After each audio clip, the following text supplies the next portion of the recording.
Welcome to the Up Arrow Podcast with William Harris, featuring top business leaders sharing strategies and resources to get to the next level. Now, let's get started with the show. Hey everyone, I'm William Harris. I'm the founder and CEO of Element and the host of the Up Arrow Podcast, where I feature the best minds in e-commerce to help you scale from 10 million to 100 million and beyond as you up arrow your business and your personal life.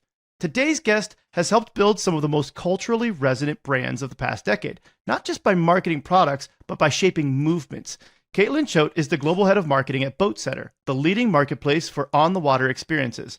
But before helping Boatsetter become the Airbnb of boating, Caitlin's creative fingerprints can be found on breakout moments at Tom's, Nest, and Airbnb, where she turned emerging brands into beloved cultural icons. She's a marketer who moves culture by blending strategy with serendipity, storytelling with structure, and scrappy with smart. She's launched Olympic campaigns at Airbnb, built viral UGC for Google-owned brands, and once talked her way onto a job at Tom's by showing up to a press day. More on that later.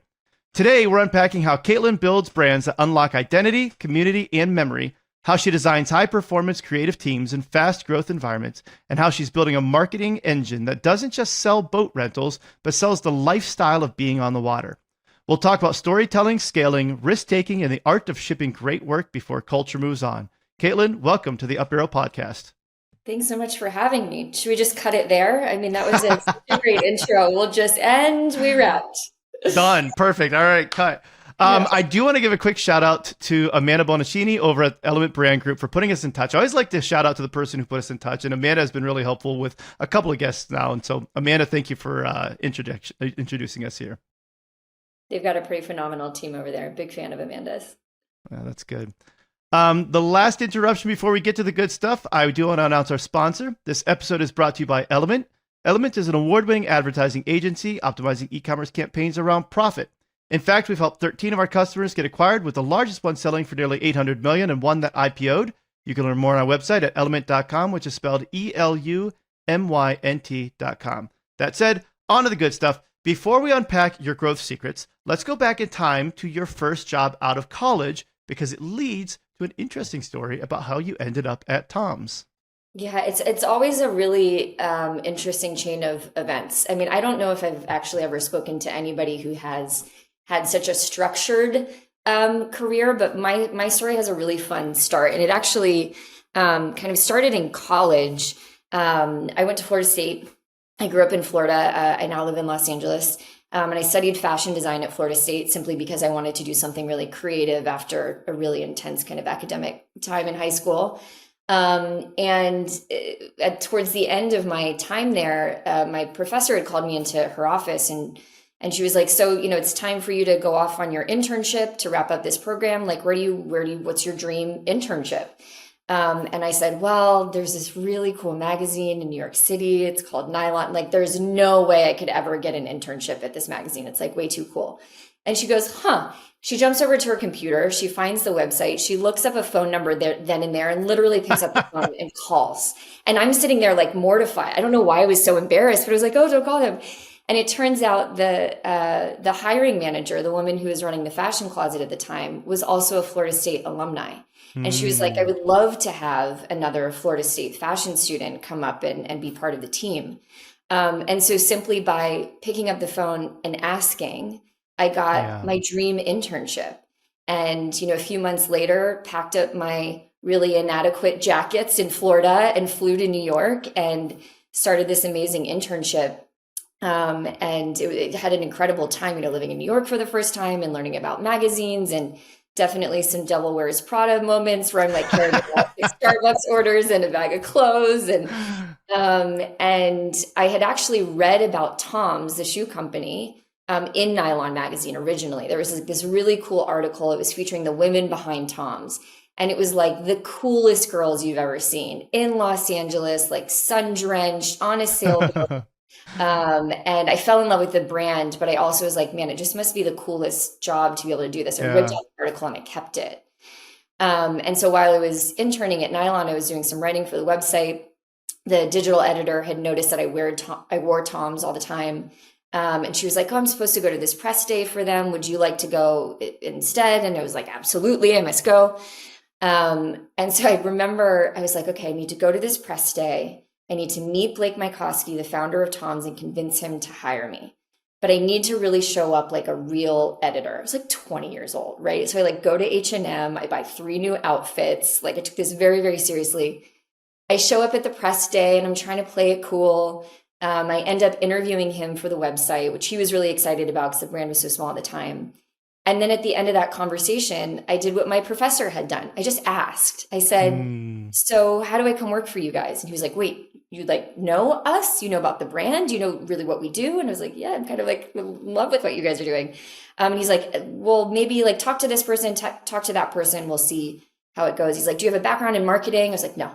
It's like, do you have a background in communications? No, it's fashion design. You know? Yeah. But I ended up landing a job there. So I like flew home to Florida, packed up my pickup truck, drove across the country. There were less than 30 of us in a warehouse in Santa Monica working for Tom's at the time. A bunch of young people who just had this dream that we could do something bigger with business. And we had no experience and we were figuring it out as we went. And it was a blast. And I think that was really informative for me through the rest of my career and just thinking about dream big, ask for that, either directly or have people around you who are willing to mentor you and like push you to just ask. And amazing things can happen. And so I ended up being at Tom's for like 6 or 7 years and did a lot of different things while I was there, but really left a big imprint on how I approach my career and how I approach kind of jumping to different companies and roles and things like that. That can't be understated, that importance of dreaming big. I think a lot of times we can't reach something big if we don't dream of something big. There's a song that I like to play for my girls. I've got 3 girls. And the song is Dream Big by, I think it's Ryan Shoup and the Rubber Band. And it's like, when you dream big as the ocean blue. And I love that song. It just goes about like just dreaming big because there's so much out there to dream. And if you don't have that dream, the likelihood of achieving it is very low, right? Like if you have to have a target, you have to have something that's there. So I appreciate that about you. You don't just, these wild job transitions are not uncommon for you. And so I understand that there's also an interesting story that goes along with you ending up at Airbnb.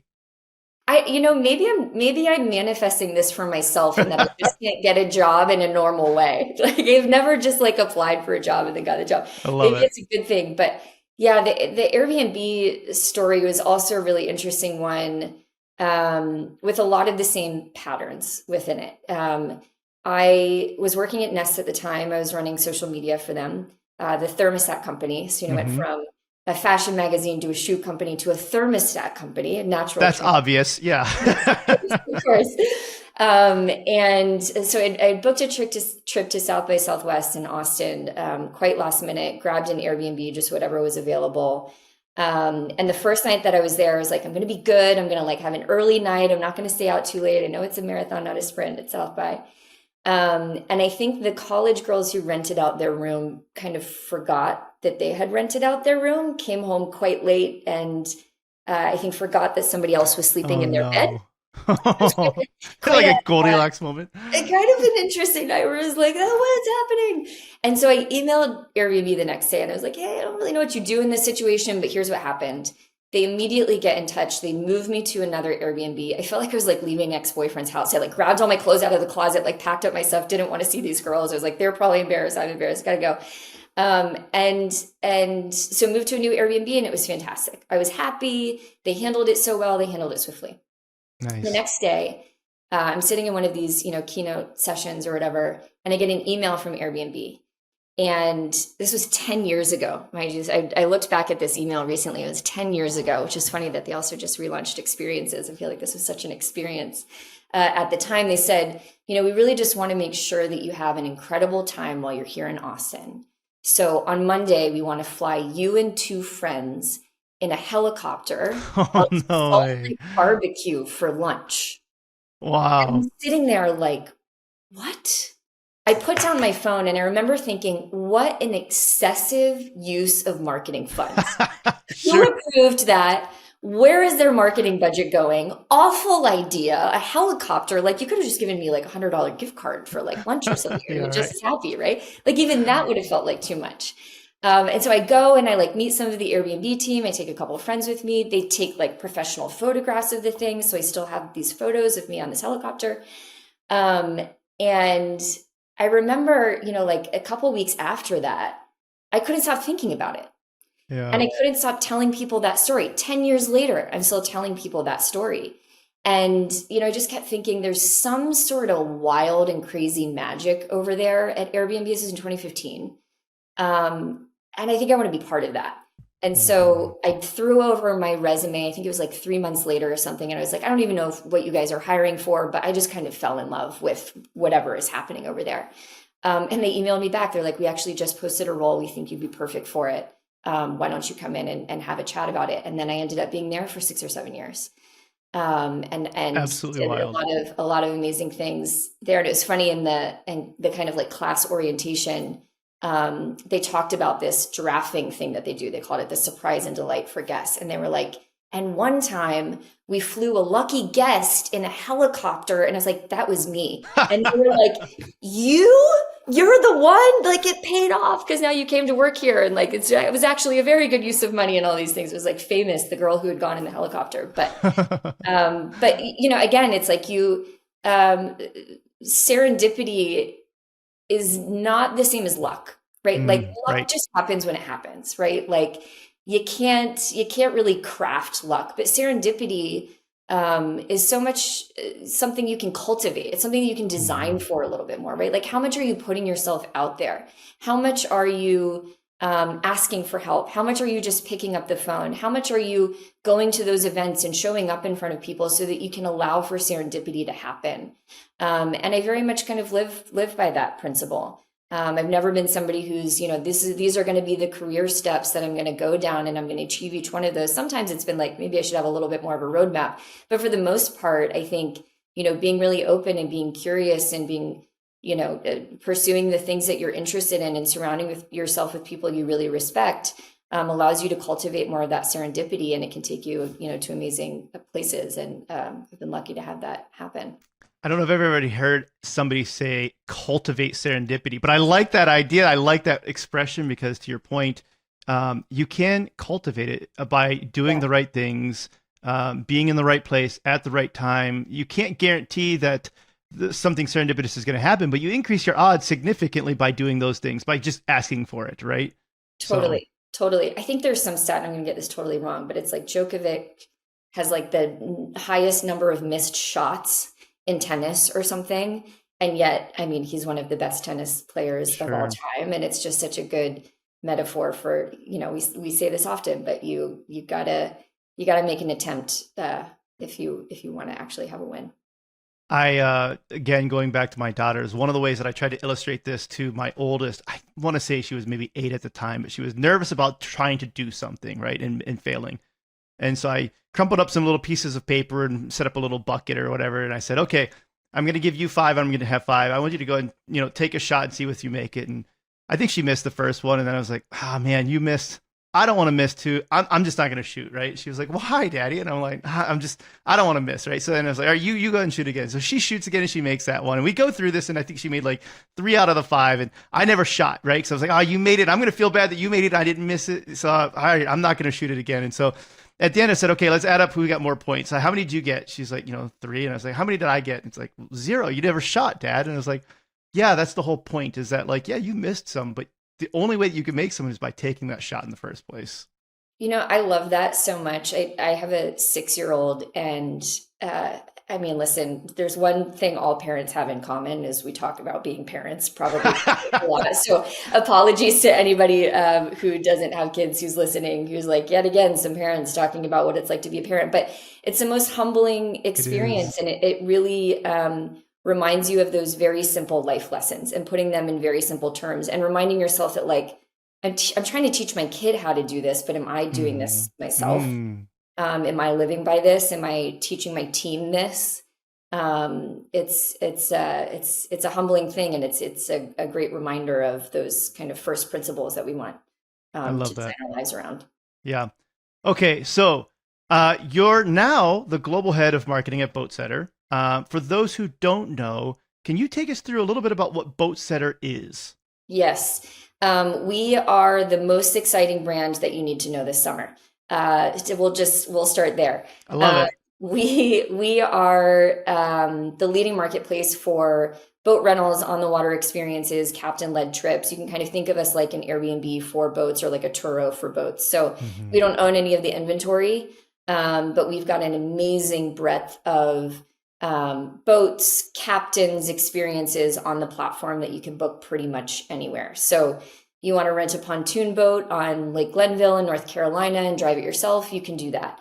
You want to charter a catamaran in the Turks and Caicos for a week with an entire crew, we do that too, and everything in between. And so, me having been somebody who grew up in Florida and spent so much of my childhood out on a boat with my dad, fishing, camping on islands, So camping in good. the intercoastal. It's my happy place. It's something that I love so much. But having since moved away from home and not having the captain of my dad available to me all the time, I hadn't really spent much time on a boat. And when I started this role, and started learning more about the company, it's like, wow, this is amazing, because there are so many other people like me who love being out on the water, and just don't realize that it's actually so accessible to them. And so we've got like over 50,000 boats on the platform, 700 locations. We do the sexy stuff really well, which is, the wake surfing days and snorkeling days and scuba So diving good. trips and fishing charters and all of that. But we're also the only marketplace brand to do insurance. So the stuff that you don't really want to think about, but we do insurance. We, have a great weather cancellation policy. So like if you're planning to go out and there happens to be a big storm that's coming, you can cancel that trip. It's fine. And so there's a lot of, kind of local operators who do a lot of what we do, but nobody has the breadth and depth of inventory that we have. An incredible captain community. Our guests love what we do, and it's growing like crazy. So it's been a lot of fun. You mentioned wake surfing. I'm in Minnesota. So boating is a big part of what we do out here as well. Yes, yes. 10,000 lakes, actually more than that, I believe. But when I learned how to wake surf for the first time, I learned from somebody who did not have knees. He actually had his legs taken off in a boating accident. Wow. Yeah, obviously not through Boatsetter, right? Like clarify that. Yeah. But this is something that was tragic. But then he ended up getting back up onto his feet, so to speak. And I see that you have the Olympics back there. He ended up going to the Olympics, the Paralympics for snowboarding. But he's the one who ended up taught me how to wake surf, and he can still do it way better than me and anybody else I know. And he's doing 360s out there, which is absolutely incredible. And so I at least share that I resonate with your passion for boat life here in Minnesota. It's a big deal here as well. Yeah, in a lot of places. And I think what's really fun is boating culture in Miami is very different than boating culture where you are, is very Sure, different than, sure. Lake Travis in Austin is very different than Lake Norman in North Carolina. It's very different than, taking a boat out on the Hudson in New York. But Mm, there's this kind of common red thread throughout all of that, and the people who want to get out on the water, which is it's a way to get outdoors and to spend time with people that you love, with just the people that you love, with just your friends or just your family, to try something new. I think that like what's been so interesting to see, especially coming out of COVID, yep. is seeing people just get so turned on to really new interests. It's like sourdough during COVID, right? Like people got Sure. aggressive with like, is anybody still making sourdough? I actually did meet a guy a month ago who I guess makes great sourdough. And I'm like, did you start in the pandemic? And he's like, yes, like everybody else Yeah. has started in the Yeah. pandemic. But like, I think social media has turned us on to these niche communities, these niche interests. My friend Sarah Wilson talks about this all the time. I think it's really brilliant in that like what the social media space and internet has unlocked is just this ability to go deep on these niche interests and have really strong community around them. But those interests then become hobbies. And then those Mm, hobbies become your lifestyle, and your lifestyle mhm. is your entire personality. It's like sourdough became people's entire personalities. And kind of similarly in what we saw with people wanting to get out on the water, I mean, you can learn how to sail on Boatsetter. You can learn how to wake surf. You can kind of learn how to fish. Maybe it's something you did when you were a child that you haven't done in a long time, much like my story, that now we're turning people onto. And so Gen Z is actually our fastest growing segment. And I think it's a lot in part because of these kind of unique activities and these niche interests that people really want to explore. And I don't know if you're following this guy Phoenix, who's sailing from Oregon to Hawaii right now. I think he's grown to a million followers in like 2 weeks or something. Wow. He, quit his job and got a sailboat, had only sailed in a river, and now he's sailing across the ocean.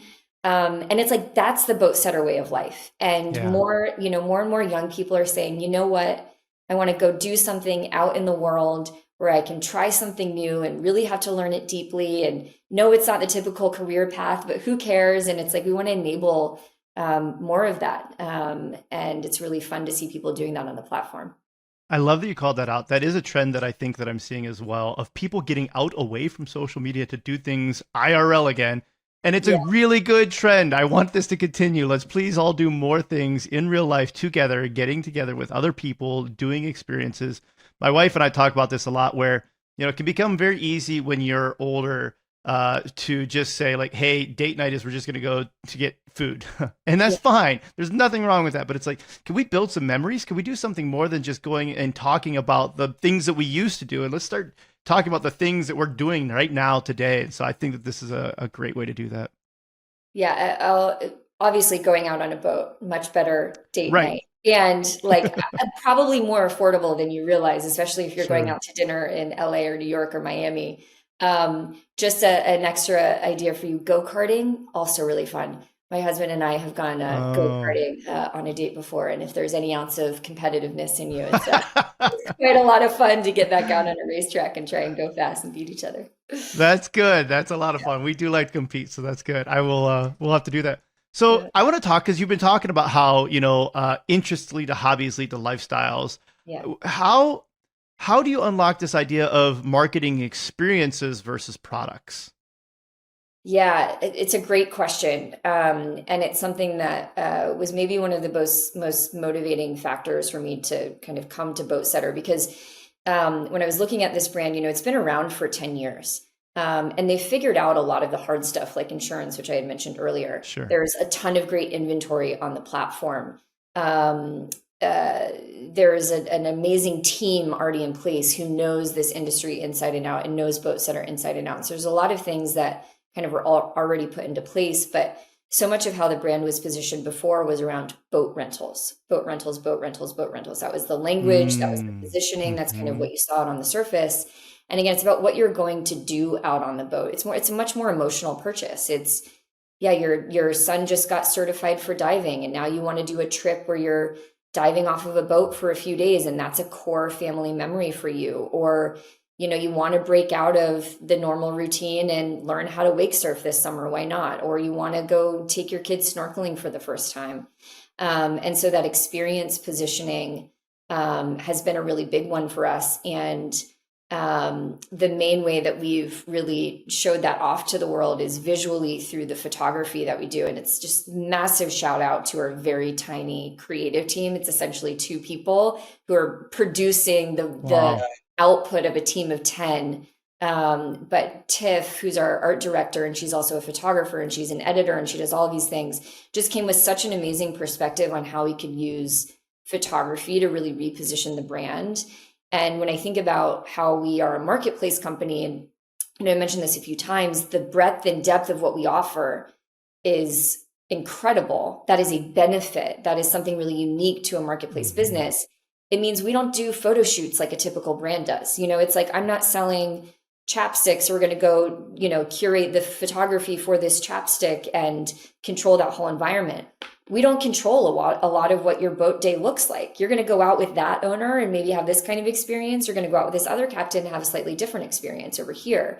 And so how do we capture the diversity of that? And so what we've really done is just connected with a lot of amazing photographers, up and coming photographers, oftentimes in markets that we really care about. And we say, go out on a boat day and have a great time. We don't really have like a strong shot list. It's like, we need some of this, we need some of that, but just like have a good time. And show us what you get back.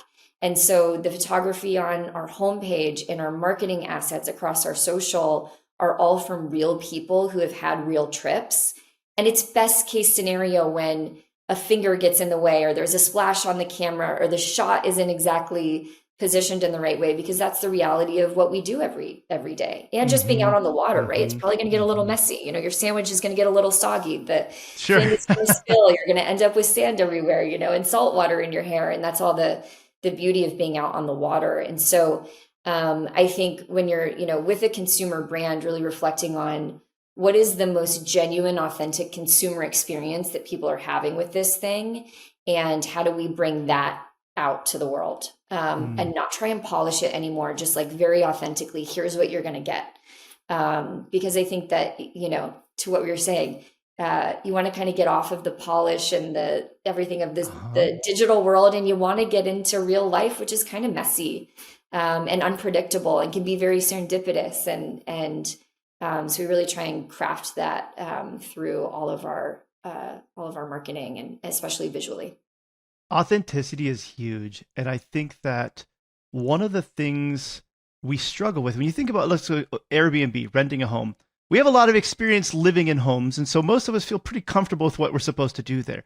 A lot of us have a lot less experience on a boat and what we can do there, what we should do there, what's acceptable, et cetera, right? Like with the culture, we have less experience there. And so to your point, being able to show these authentic moments makes it more approachable to somebody to say, oh, I can see myself doing this because I can see somebody else who's also doing this, who probably doesn't have much more experience than I do on a boat. Yeah, exactly. That's a really great point. And I think that goes back to, you know, what we were talking about a little bit earlier too, in that Boatsetter is not for, you know, the hardcore. Well, we are. This is the benefit. Like we can be for the hardcore boater who knows how to drive a boat. I mean, we've got an incredible team of people at the company who are those like hardcore boaters who have been captains in all countries in the world, who are like naval engineers, who are like award, trophy winning sports fishermen themselves. We are for that audience for sure. But there is this much broader audience of people who, I just want to get out on the water. I love being there. I'm not totally comfortable maybe being on a boat, but you don't have to drive. You don't exactly have to know. This is what our owners and our captains are so great at. And they're really supportive and kind of supporting us in what they need and what to bring and what's allowed and how to make the most of their day. Yeah, that's good. How do you work in the idea of like the whole life cycle and the marketing funnel? Because you guys are doing things all the way throughout this with people. Yeah, it's interesting that like our biggest challenge from a marketing perspective is people really just knowing that we exist. Sure. But there also are a lot of people who are searching for boat rentals, actually. And again, this is kind of a trend you see towards outdoor adventure and outdoor activities coming out of COVID. And so we try and, it's such an overused phrase in marketing, but I'll use it to meet customers where they are, right? So we do a ton in our performance marketing side of things where, capturing that demand as people are searching for boat rentals on Google. But I also think, search has changed so much. We really think about our social channels as search. So sure, a ton of people still go to Google and search for things, but they're looking for things on TikTok. They're looking for things on Pinterest. They're looking for things on Instagram, and you need a slightly different strategy there. And so we do a lot in our organic social marketing, influencer marketing, so that when we're working with, a travel influencer in Florida who's known for the best things to do on weekends in Florida, that content is showcasing Boatsetter, and then we show up in that search on Instagram when consumers are looking for what to do. And so there's a ton that we're just trying to capture the demand that already exists. But then there's this whole other side of things, which is also growing the category. So I want you to know that Boatsetter exists, but I also want you to know that you can get out on the water really easily, more easily than you've ever been able to before. And so that's really been the confluence of our organic social influencer PR working together to grow that kind of broader awareness. It's one of the first things I did when I got here, was bring in a PR agency who just really understands the connective tissue across all of those things and can help design programs and moments that capitalize on social influencer content, PR working together. And that's where we've seen a ton of our success in kind of growing the category. And I think, sometimes it can, marketers get so focused on growing just their brand. Right.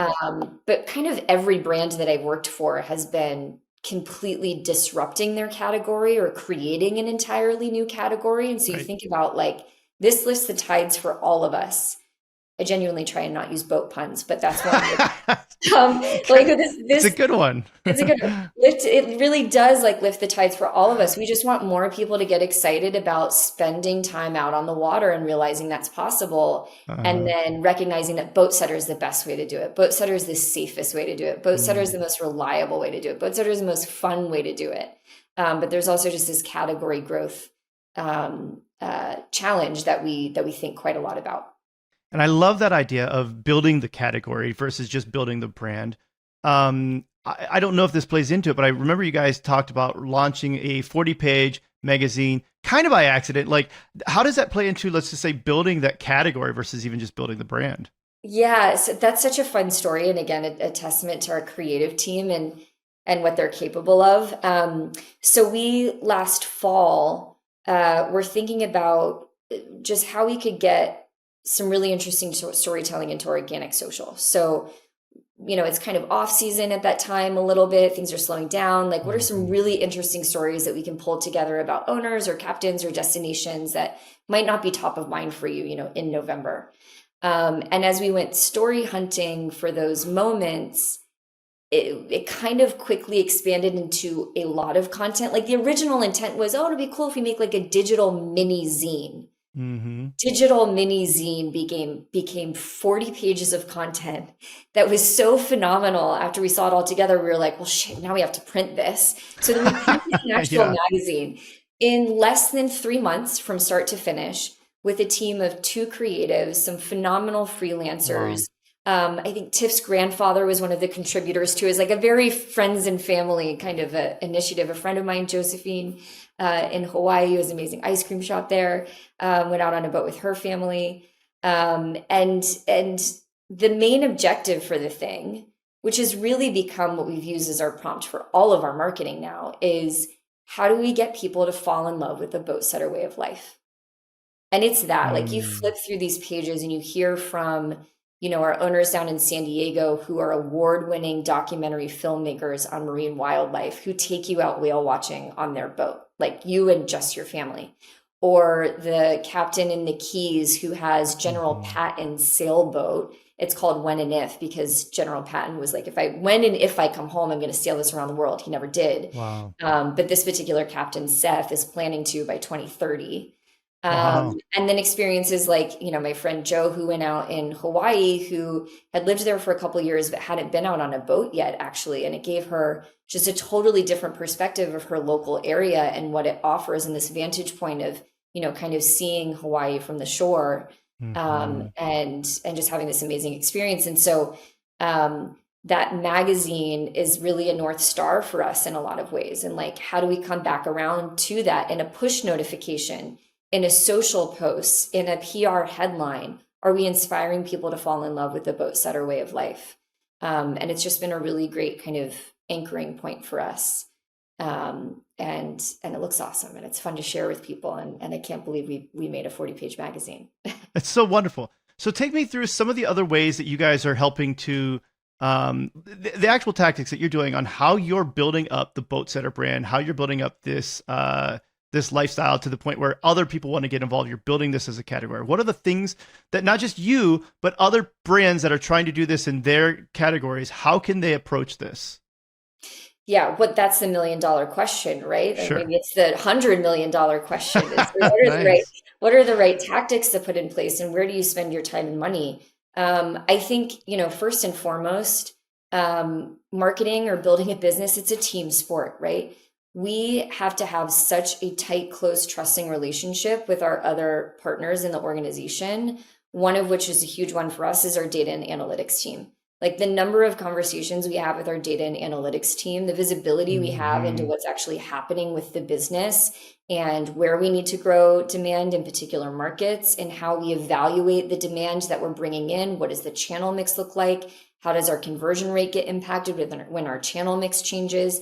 I've candidly like never worked in an organization where we had this mature of a kind of data practice in harmony with our marketing. And that's Wow. what enables us to do these wild and crazy big ideas like make a magazine or some of the other things that we've done, because it gives us confidence in this is the kind of tactic that moves the right kind of needle, and we can follow that with the right payback period to understand its real impact. And I think Hmm. that's really hard for marketers. I mean, I think the marketing space is it kind of always flip flops back and forth between brand and performance and brand and performance, and those two words themselves are inadequate for really describing, how those both need to work together.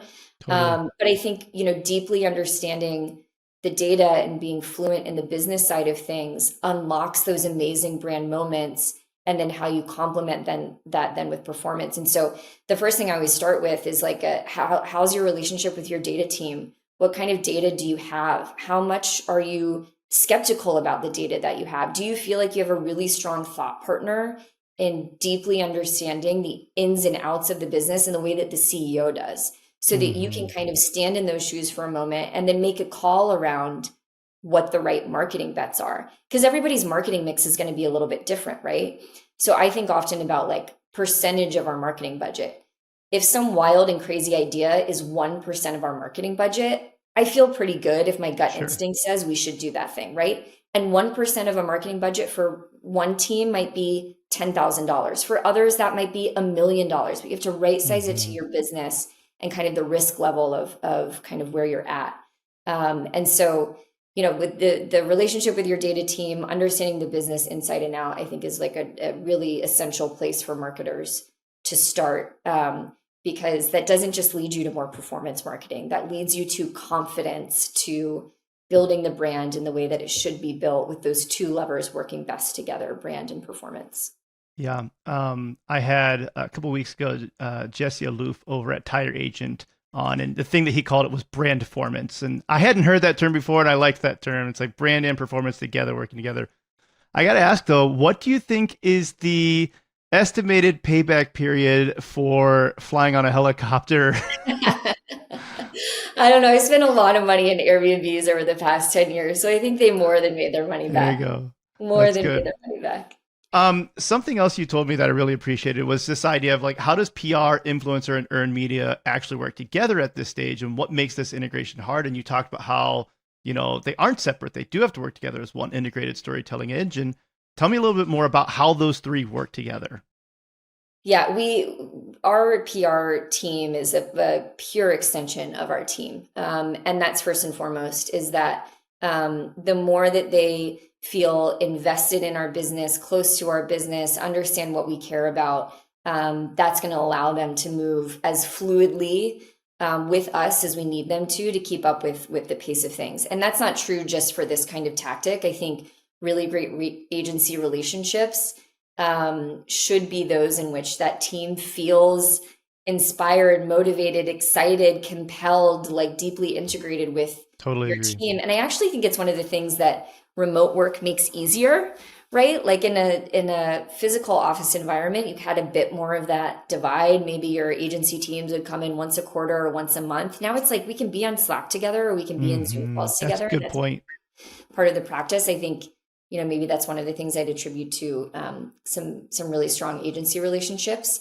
But we keep them informed of everything that we're doing, and looking for those opportunities. And so when we're crafting, our influencer list for the summer, that's going back to them for feedback. That's going back to Hmm. them to like, what are the kinds of people we need to get out? And then once we get that person out, okay, the content's live, share it back with our PR team. Can they go pitch that anywhere? We had a great opportunity last summer.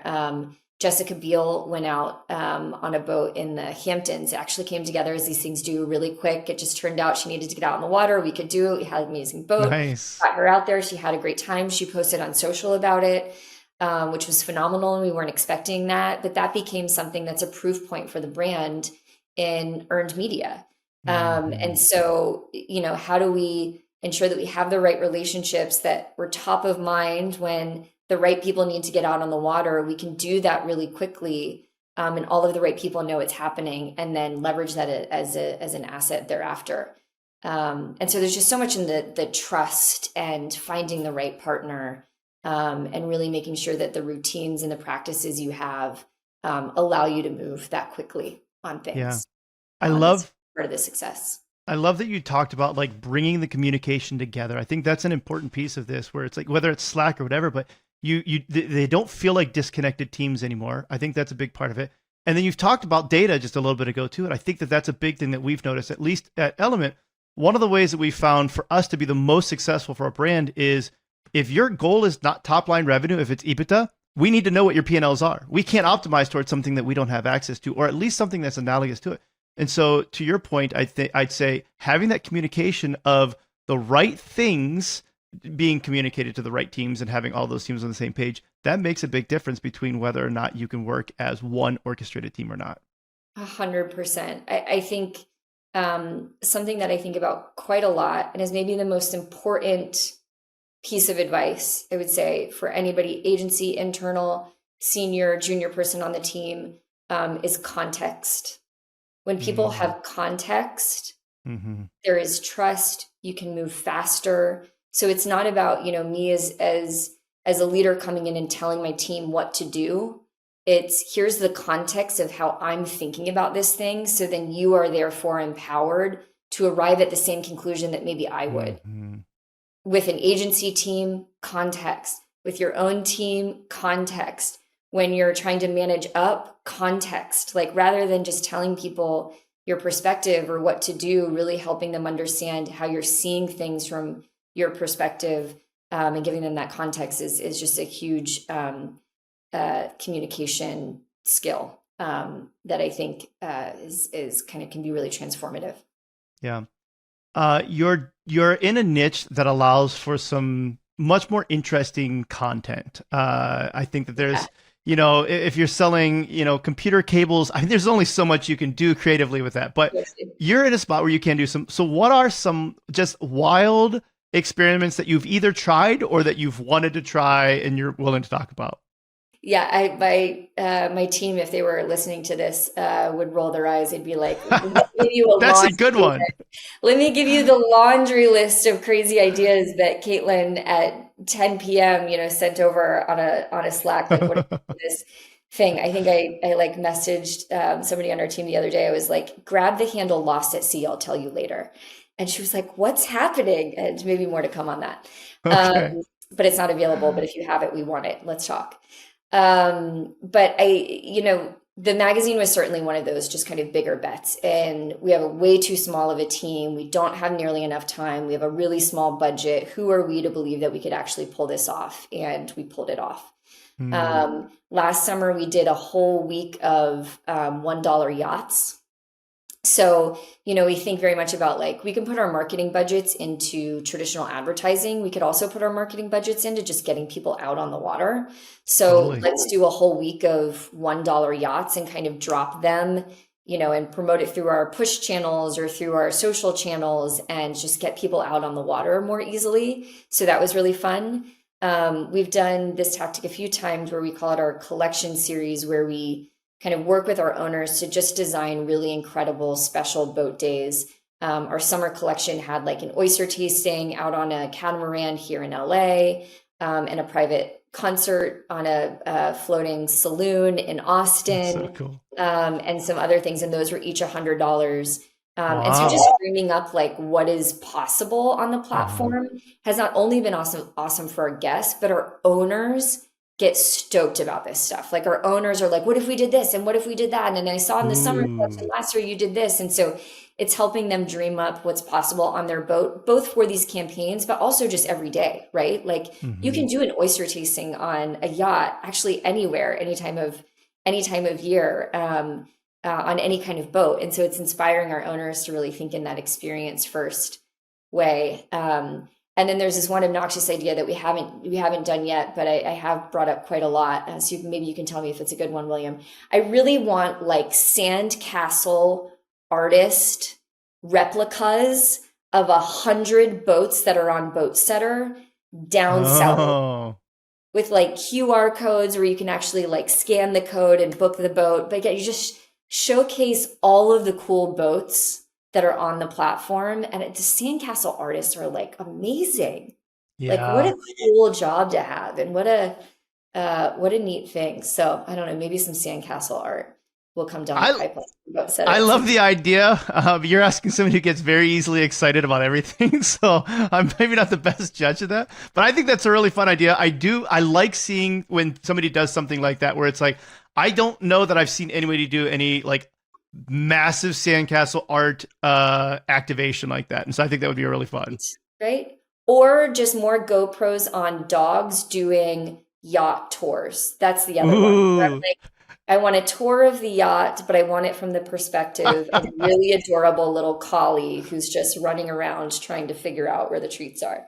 So, but again, it's like we think about this too, just in terms of our brand persona. And back to that point we were talking about with authenticity, being out on the water can be a little messy. It can be hmm, unpredictable. It's also a lot of fun. It makes you feel like a kid again, right? You can be the most totally. serious person in the world, but the moment you get out into open water and you stand up on the side of the boat and you go, woohoo, and I'm going to jump in, you turn into your 5-year-old self again. And that's why it's our happy place for so many of us who love being out on the water, right? And so that's part of our brand identity. That's part of our persona, is to just like have a little bit of fun with it. We take the safety part really seriously. And again, that's why we have like the Boatsetter Promise and insurance and USCG certified captains and all of that. But there's also just this unlock and like have fun, be silly, feel like a kid again. And that's an amazing thing to be able to leverage as part of our brand. 100% of the time I get on a boat, I have to do a backflip off the boat. And my wife always laughs every time. She's like, rolls her eyes, but in a loving way kind of thing. She's like, yeah, he has to do this every time. You have to, I you have do. to. I love that. um, I love one that. of the things that you've talked about that you're passionate about is really building the right team and building a team in this high growth environment. It's one thing to have the right strategy, but you also do need the right team. I understand that you have some unique ideas about building this team to scale. Tell me a little bit about these ideas. Yeah, I mean, I think, listen, I think one of my strengths, one of the things that I'm really good at is getting a lot of output out of a small team. And I Mm, think it's one of the reasons why I've been able to thrive in these smaller environments that are growing really fast and trying to figure out, where this rocket ship is going to go. And I think it's a lot around, again, it's not telling your team what to do, it's inspiring them on what they're capable of. And I think that is something that really works with small teams that have huge ambitions and frankly need to achieve a lot for the business. So it was sure. really cool, like even back to the magazine part, the copywriter that we have on that, she ended up applying to an NYU modern journalism program because through the exercise of making the magazine, she was just like, wow, I didn't realize that like this is what editorial means. And I was actually really energized by it. And I had a lot of fun. She got accepted into the Mm, program. wow. And so I love wins like that, where it's like, let's dream a little bit bigger. Let's like see what's possible. Let's push ourselves to the edge on what we can produce and what we can make. Because ultimately, yeah, maybe you wish you had a few more hours in the day, but then you get to stand back and say, wow, look at what we achieved. Look at what we pulled Hmm. off together as a team. And so I think really having the right kinds of people who are motivated by that and excited by that and kind of love to work in that ambiguity and kind of want that push to go a little bit further, like you need that in every single person on a high performing team. And I think we've really got one at Boatsetter. And I think, another big part of that is how we, like design for creativity. And we kind of use creative as a shorthand for like a team within the organization, but creativity needs to be a superpower of a small team, flat out. Like, Sure. and again, Sure. that goes back to the integration of PR, content, social, influencer all together. You are going to get disproportionate reach and better earned media through ideas that break the system a little bit, that you make a bet on, that are disruptive in the right ways. And so creativity really needs to be a superpower of every single person on the team, even our performance marketers and our analysts. And so Hmm. I think, another thing is just like I overuse that word a lot. Is there a creative way for us to think about the measurement model for this? Is there a creative way to take that ad set that was working over there and just remix it a little bit for this other learning we're getting here? Sure. Is there a creative way that we can think about local event strategy that just totally flips the thinking on its head around that? Because I want every single individual to realize that they, again, I want them to study the business. I want them to understand the business inside and out. I want them to be fluent in the data, but I want that to all be an enablement for these big, crazy ideas that we get to go chase after. So I think it's some in, having the right team who's really energized in the right way and keeping them motivated and inspired by the work and really proving to them what they're capable of, both as individuals and as teams. Overusing that design and creative and that inspirational kind of language, because I think it just helps it be better woven into the team and our language. And then we have some routines that we really guard quite a lot, like creative reviews. We do 2 times a week. We spend 2 hours together each week looking at all of the creative that we're producing. Nice. And the marketing managers are there giving feedback on it, and our creatives are there sharing the work. And there's some brainstorming that happens sometimes in there. Our product team will come in when they need something, from us that we need to develop for them. And that's a really important, that doesn't move, 2 times a week. We do that for 2 hours going through the work. And I think that really helps set the tone for what we care about as a team. I think that's important. I love the brainstorms, the creative reviews. Whenever we're looking at creative for a lot of our clients, one of the things that we do are the creative brainstorms. And when they ask, well, who should be at this brainstorm? I'm like, well, you obviously, but then beyond you and your creative team, I want your customer service team. I want your spouses. They hear you talking about this and complaining about it. They're likely thinking about these things as well. Like anybody that you think can offer some creative insight that you might not be seeing, because I want to see this from a lot of different perspectives. And to your point, I think that makes for better brainstorms. I love that you're asking people how to think creatively about solving all types of problems. Yeah. Aside from just asking that, I think that it's important to acknowledge that you've called this out, you have to hire the right people then. Yeah. I had someone on here before that talked about how, her name's Tamsin Webster, about how if you genuinely believe that solving the problem, the best way to solve a problem is by hiring more people, if that's in your core belief system, then, for instance, you asking, well, how can we more creatively solve this? It's not going to resonate with you, right? Because you're going to say, well, that's not the right way we need to solve this problem. And so you have to hire those people who have at least a similar mentality that say, I want to find the creative solutions to problems. Now, when you say, hey, wait a minute, is there a more creative way that we can solve this? Now they say, oh yeah, I want to spend my time thinking about how to do this because I also value that as a solution to this. Yeah, I love that. And I think that kind of reinforces the point that creativity or being creative has a lot of different definitions to it, right? It's not just, I know how to paint, I know how to design, or write, right? But if you are a curious person and you are willing to be, bold in sharing your ideas, that's creativity, and listen, again, we're in an industry that we're trying to disrupt. There's not a rule book for us to follow here. We can't follow the old rule book. We need to think outside of the box and think outside of the lines to figure out how we move this thing forward. We're never going to have enough money. We're never going to have enough time. We're never going to have enough people. That's true in a small organization. That's true in a big organization. So, you really have to kind of put on a different hat and think more creatively about how you solve problems. And also, today is very different than yesterday, right? And that's, another thing where it can be a little bit messy, and how you come up with ideas and put them into practice. But if you're looking to do everything super pixel perfect, it's out of date the moment you bring it out into the world. Because the world is changing so quickly. And so you've kind of got to be willing to put things out there and let consumers react to it. I mean, that's kind of a scary part, but I think a really fun part of marketing. And I think given I started my career in social, I've always been so comfortable with, which is the brand itself is responsible for 50% of the work that you put out in the world, and the way in which your community responds to it, adds to it, fuels it. That's the other 50%. And you have to be open to that. You can't just force your message on people anymore. Your community, your audience, the broader population is going to put their imprint on it. And sometimes a really great way, and sometimes a really terrible way, or a way you couldn't predict, and you have to figure out how to navigate that. How do you navigate that? If somebody ends up putting out something that's not good and you're like, this is not, we've got a problem. How do you work through that? You call your crisis management team and you figure Sure. out if it's really a crisis. Yeah. I think the way not to do it is maybe, it's just all of the conversation around Blue Origin, for example. They had crafted a narrative Sure. and a campaign and a plan that they thought was bulletproof and really great. And then you put it out into the wild and everyone else thought otherwise. Sure.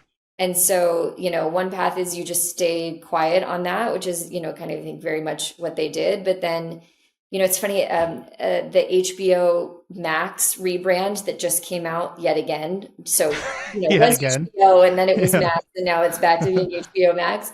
The campaign that they put out around that is so brilliant. Like, I think their Instagram account right now says, like, these rebrands are killing me. It just recognized the tone in the Sure. room that, like, everybody thinks it's ridiculous that, like, oh yeah, no shit, you should have just stayed with HBO and now you're coming back around to that. And That's and again, good. but that comes back to, like, even a data point and the integration of social, from a data perspective, because social media is this amazing data set of how people think about your brand, talk about your brand, comment on your brand. And that's great data points for Mhm. how you design campaigns, the language you use in campaigns, the things that you remix and then put back out into the wild. And so I think, the HBO Max one is just a really great example of somebody reading the room in the right way and capitalizing on that.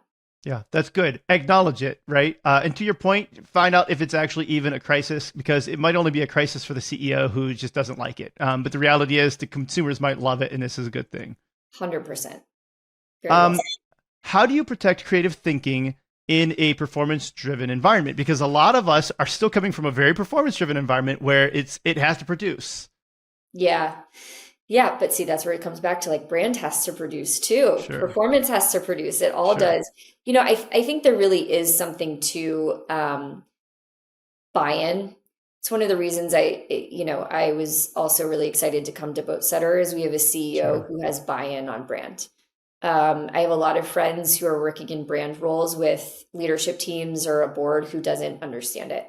And that's really hard. That is a really hard argument to make because it does take some leaps of faith, to figure out what works. But you can do those in smaller environments. Like, I'll give you an example. We've been really trying to figure out, the potential halo impact of paid social, on our local marketing campaigns. And what we did was we ran some campaigns in quite small markets, like Spokane, Washington, for example. There's a great lake there, really great for boating. Um, and we ran paid social for, again, this comes down to percentage of your marketing budget, right? A Mhm. very appropriate level of spend in that market, with a strategy that we felt really good about. If it totally failed, it wasn't going to tank the business. But if there was a win there, it was going to be really insightful for us. And so we designed this in partnership with our data team, ran that test, and then looking backwards at kind of what happened, not only did our traffic, of course, grow from our paid social campaigns because we were watching everything like view through rates and click through rates and remixing the content to make sure it was really performing for those specific near term metrics, but also we were able to see this halo effect on our direct traffic, our SEO traffic, our SEM Mhm. traffic, when we were Mhm. spending more on the brand side of things to really generate more awareness and consideration for Boatsetter in that smaller market. So then we were able to say, okay, well, that level of budget, we were able to penetrate the Spokane market by about 30% because it was quite smaller. Sure. Okay, what's 30% of the New York market? What's 30% of the Miami market? Okay, we'll need $1 million to do this in Miami instead of Mhm. $10,000 to do it in Spokane or whatever those numbers ended up being. And so there's a very data-driven way of approaching measurement, incrementality, all of that on the brand side of things. But you kind of got to break out of your, performance marketing constructs of payback periods, right? Like, you're not going to see it in a day. You're not going to see it in 7 days. So again, right sized for your business. What's a test that you can run? Work really closely with your CEO, with your data team, with your measurement team to understand the things that test needs to produce, and then let it run at the right level and go back and scrutinize that and see what happens. And I think more times than not, you're going to see that the brand stuff often works if the creative's really good and the audience strategy is really good to get all that stuff right too. Because I think most of us who are wrestling with that conversation aren't trying to go from no brand marketing to a $10 million TV campaign, right? Like we're trying to take baby steps towards some other brand marketing activity that's going to allow us to have a more balanced brand and performance marketing mix. So I find those incrementality tests and those kind of smaller baby steps along the way that can give you a really strong signal are the way to go. Then you get buy-in, and then it's a lot easier than, just trying to convince somebody of your beliefs. Yeah. Well, I've always said my goal is to get your CFO to say that you need to spend more money. If the CFO is completely convinced that this is worthwhile and saying, why are you not spending more? We've done a good job. I had Preston Rutherford on here, who was the CMO over at Chubby's. And he's put together a tool. I don't remember the name of the tool. I wish I had it handy right now. I'll try to add it in the notes. But a tool for doing exactly that, trying to do a better job of measuring that halo effect from branded performance type creative, right? Where it's technically brand, but it is driving performance. You just have to look at it differently. Because I think that's a thing that a lot of brands struggle with.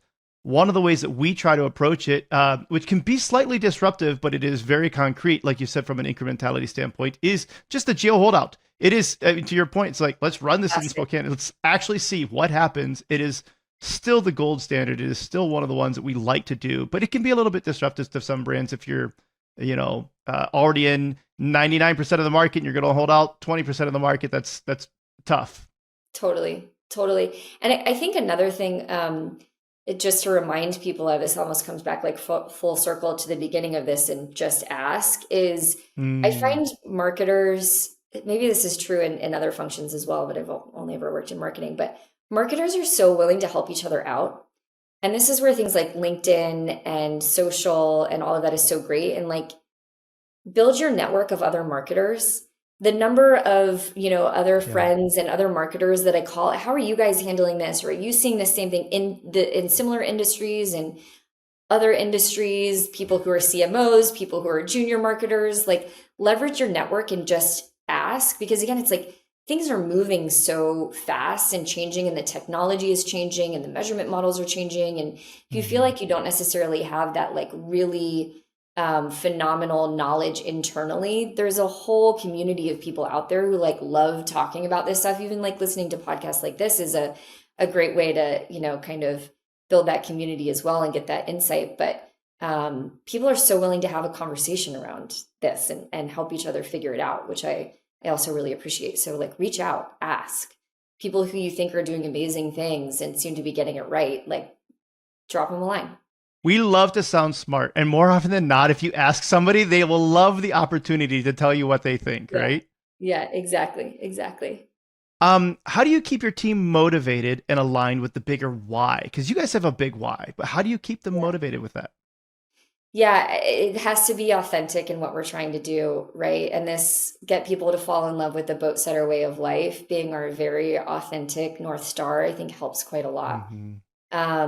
We also are a team and an organization filled with people who love being out on the water. Like I'm always the one who's like, who's calling in from a boat on the next all hands? I've done it. Oh, nice. I called in from a boat. It was very noisy, but it was fantastic. We've had a few other people do that.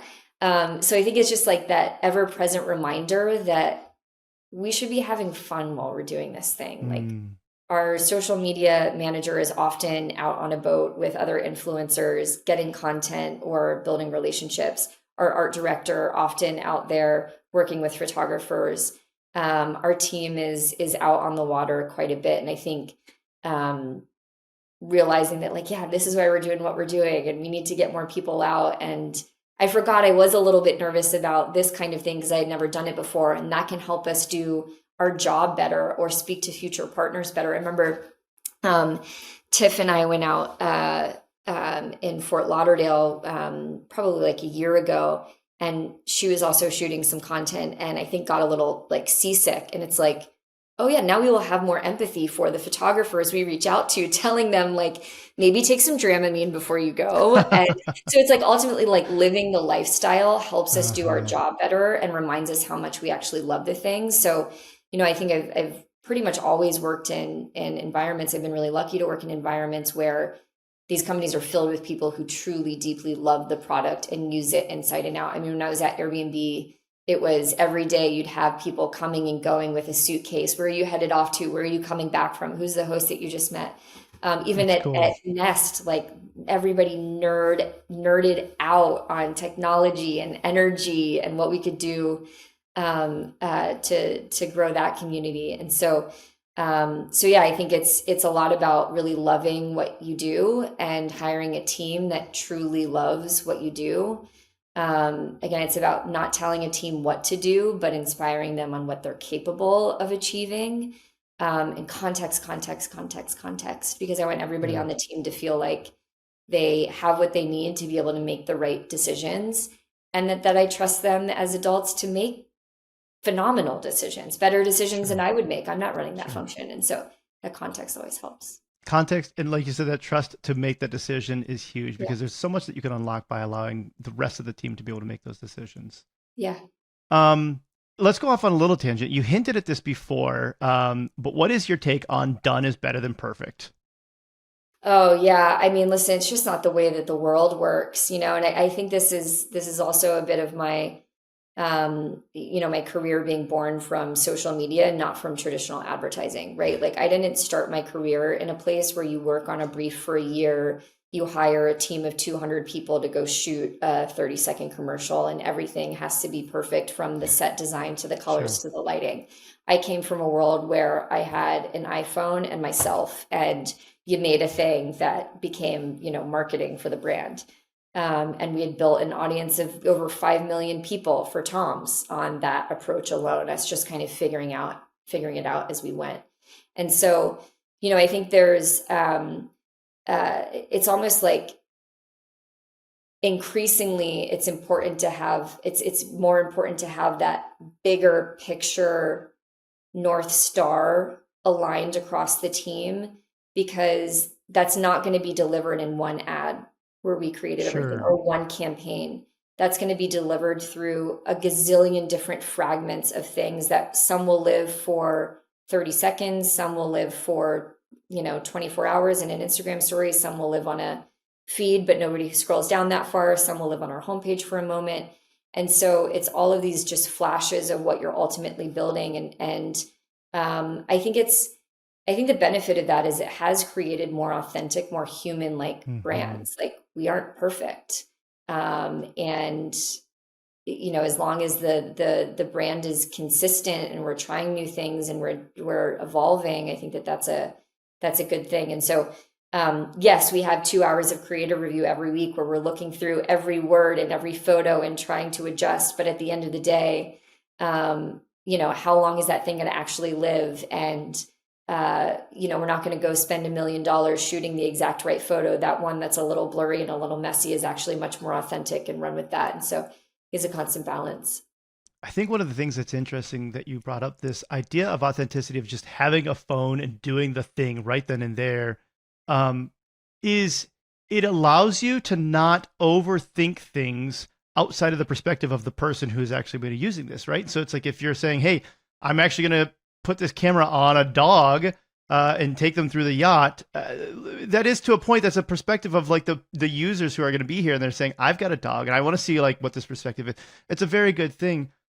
Where we've seen this go wrong, and you brought up one example, HBO Max, whatever, and like some of the rebrands and stuff like that. A rebrand that didn't do so well was the Jaguar one recently, right? Yeah. And why? Because it lost the perspective of the consumer, right? It was maybe one of those things where it's like, this is a very fanciful idea, and like we can praise the creativity that's behind it. It was very creative, unseen before, right? But it lost that perspective. And I think that perspective, to your point, where it's like, if you actually would have taken somebody and said, here's your phone, just go do something with it right now, it becomes hard to get out of that perspective that you should have. Yeah, exactly. A friend of mine had written something around that time, because I think Porsche had just done like a really interesting collaboration at the time. And so much of their brand really leans on the nostalgia and the legacy of that brand, which if you look at, a major trend in marketing as of late, and this is common when the world feels so chaotic, is nostalgia is really big, right? Like the world feels so uncertain and the future feels so uncertain. that we're really eager to just live in the moment a little bit more. Again, why I think outdoor adventure and just being present in nature, being out on the water is something that people, are gravitating towards more and more. And so you see brands like Vacation, the sunscreen brand that is like so nostalgic. You see nostalgia through, so many different campaigns right now. But with a fresh take and with a take that's really authentic to social media. And I think that that's where kind of Porsche just really landed that brand and leveraging their legacy. Whereas Jaguar, I think, tried to do something that was really disruptive and really different. Mm-hmm. And listen, Mm-hmm. I think there's often so much context that we don't have as Totally. outsiders that maybe they debated this all so much internally and landed on that direction as the right one for the brand, which would have been amazing to be a fly on the wall for. I mean, it's hard to do something bold. Totally. So I applaud anybody who does something Totally bold, agree. wild. Yeah. But I think it did leave a lot of people wondering, like, hold on, there's such an amazing history and legacy with this brand, and why not leverage that for where it's headed in the future and allow to build on that emotional connection. It was very similar to HBO. It's like, why drop the HBO? Sure. People love the HBO brand. Build on that. So yeah, that was an interesting one to watch. I feel like there's a balance between authenticity and done is better than perfect. With sometimes there is the need for pixel perfect. And I've seen this where you're either in one camp or the other. And I feel like it should be both. At least on the performance side, there are campaigns that I will say, I'll look at a client and it's all UGC. There's nothing that's been designed on purpose to resonate.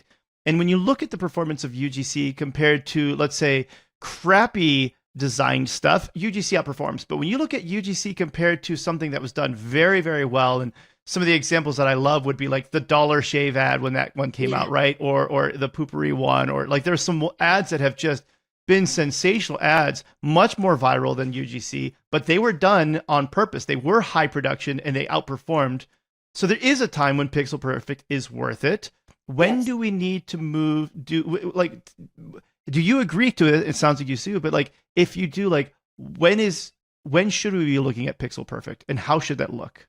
Yeah, it's so much goes back to who the brand is, that brand persona, what you stand for, right? If we were a medical sales device brand, Pixel Perfect to convey that trust and that care that is taken with every single piece, like that is really essential. And that's also where I think some brands maybe confuse the how you operate in the social environment. Like the Duolingo approach, the being unhinged approach doesn't work for everybody. What is your brand?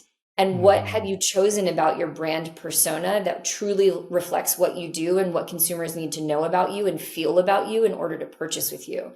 And so you have to design your approach, your strategy, your brand persona, all of those elements to match with what's the business job that we actually need to execute upon here, and what's going to allow us to take advantage of the tactics and the channels at our disposal to be able to do that.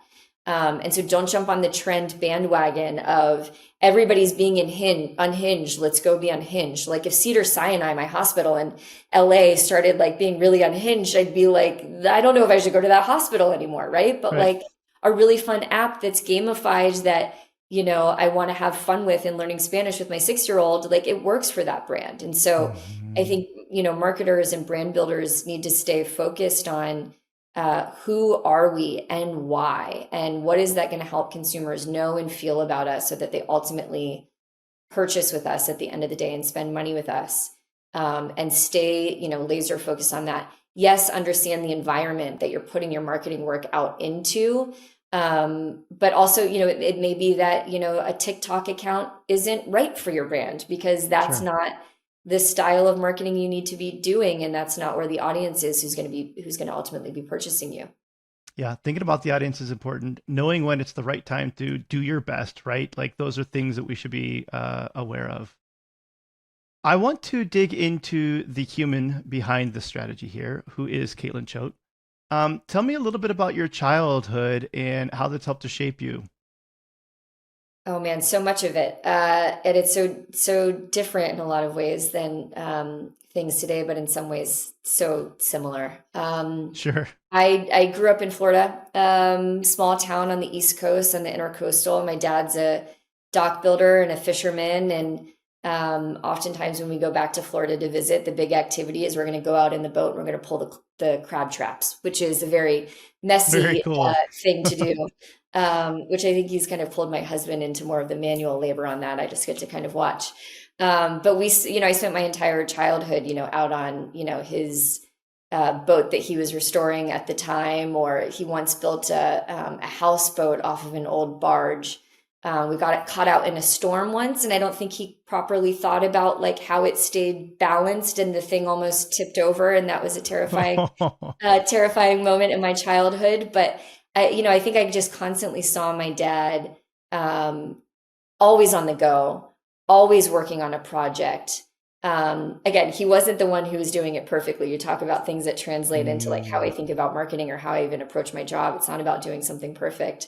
The houseboat almost flipped over, but it didn't flip over, right? Like, you don't want to hire my dad to like build a beautiful piece of wooden furniture. Sure. He's not a carpenter, but he's going to build you a really reliable dock and seawall and boat lift in Florida.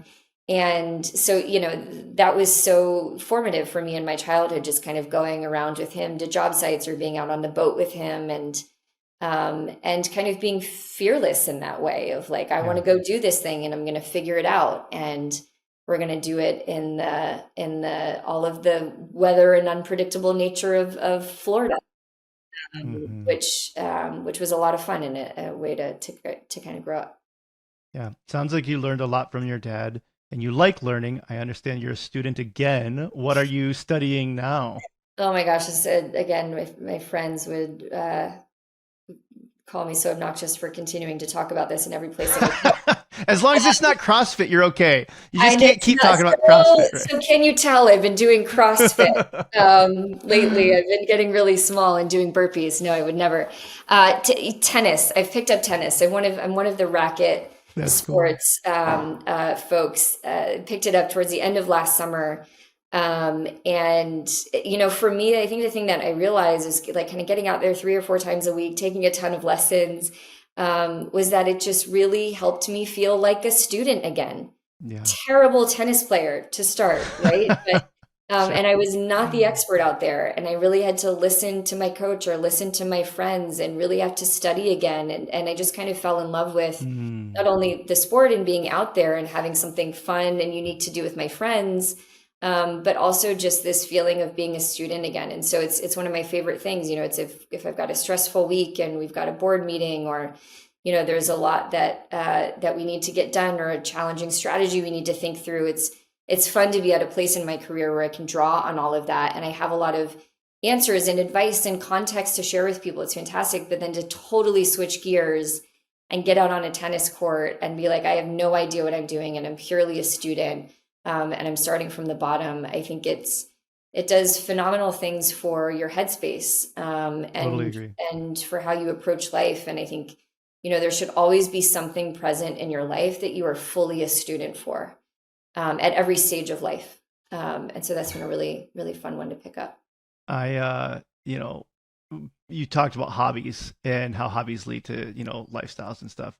When people say, well, what's your favorite hobby? The hobby that I enjoy the most is learning. That's what I like doing. I like learning something new, right? It's something different. And so to some degree, that's a good thing. To some degree, that's a bad thing, because each hobby can get quite expensive. And so you can rack up quite a bit of expense on one hobby. And then you're like, well, I don't know. I don't feel like a student on this anymore, and I need to learn something new. But I like that you're into tennis right now. Yeah. But see, that's where a lot of these, brands like ours, like there's kind of something for everything, where you can try these things out. Yeah. Without you can go to a great, woodworking class without having to refit your entire garage to be a woodworking shop, Yep. There's kind of like steps that you can take. It's probably why sourdough took off so often so quickly, because people have ovens and just need a few ingredients, and maybe that's why sourdough really took off. A little easier than the chickens. There's, what is it? I think I saw something about where, like a meme,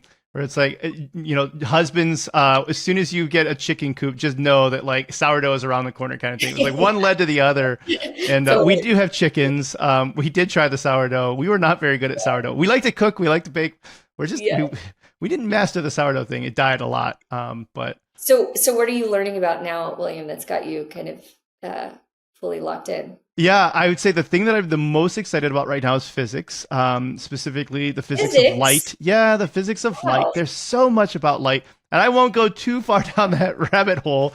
But one of the things that I really appreciate about physics, just in general, so light and then sound, and I like how they both work into it. But on the light side of things, what we see visibly on the spectrum of light is just a very small little portion of the electromagnetic frequency, right? Along with the rest of that, the same thing, the same photon is at different speeds, basically, or different wavelengths. It's going to be microwaves, it's going to be infrared waves, it's going to be UV waves, right? So there's all of these different ones that we have. We just don't see them. It's the same thing, though.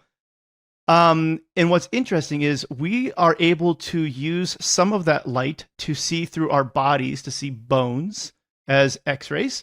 We're also able to use some of that light to see thoughts now. So with a functional MRI, they're able to show images to people, and then they're able to recreate based on what they see through the fMRI of their brains, what image they are likely seeing. And it's getting really eerie. So we can see people's thoughts, we can see their bones.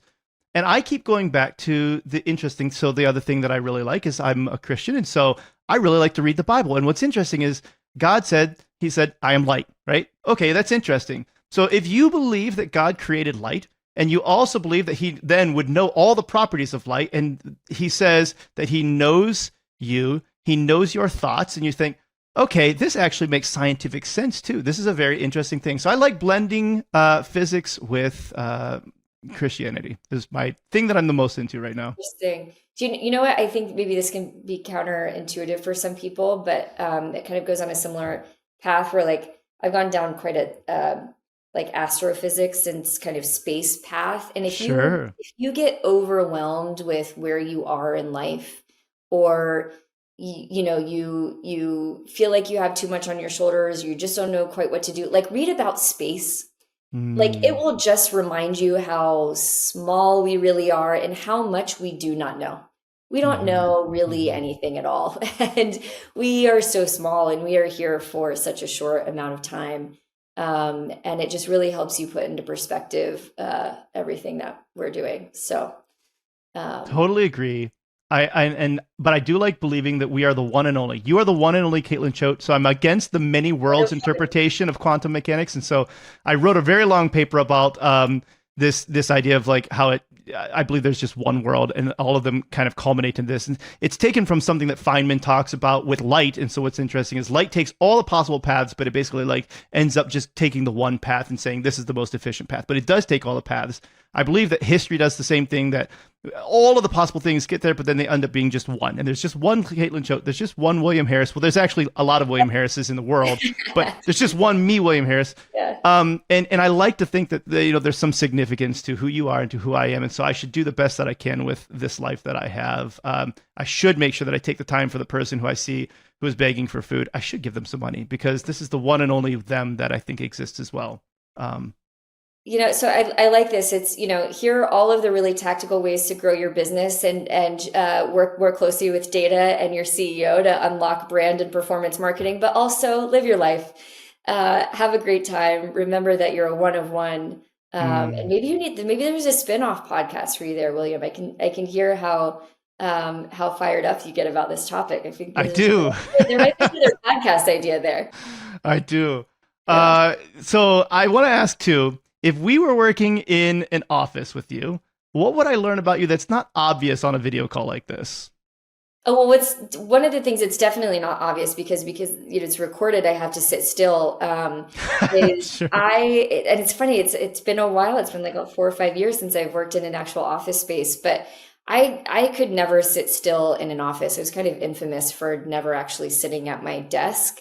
And I think that's because your work kind of changes so much throughout the day. You kind of need to get heads down on email, and then you need to kind of think creatively through a brief. And then you need to kind of like analyze this data that you got from this research team. And I think switching up your environment really helps you break out of patterns, break out of, way of thinking, just kind of switch things up. And so I was really fortunate, the Airbnb office, the Nest office, the Tom's office were just all phenomenal office spaces that really were designed for like a lot of mobility. And So working from home is the most I've ever sat from a desk. And my team knows that like oftentimes I'll, they get a little bit of the Blair Witch Project kind of with me, which a lot of them maybe don't even get the reference, but kind of moving around with me in my house or going over to this space or going over to that space. But you don't necessarily get that from sitting down at a Zoom call. Well, I get the reference. I also completely resonate with you. I move around all over the place too. I think my team sees me in a bunch of different locations in the house. It has been so fun getting to know you, talking to you, learning about Boatsetter. If people wanted to work with you or follow you, what's the best way for them to do that? Find me on LinkedIn, DM us on Boatsetter's Instagram, get out on the water and shoot me a photo of it. Or if you're like, I don't know where to start on Boatsetter, will you help me find the right boat? These are the things that I love genuinely. I love digging through our platform for things like that. So hit me up, just ask. I love it. Yeah, just ask. That's a good reminder. Well, again, thank you very much for your time, sharing your knowledge and sharing your wisdom with us here today. Thanks for having me. Yeah. Thank you everyone for listening. Enjoy the rest of your day. Thanks for listening to the Up Arrow podcast with William Harris. We'll see you again next time, and be sure to click subscribe to get future episodes.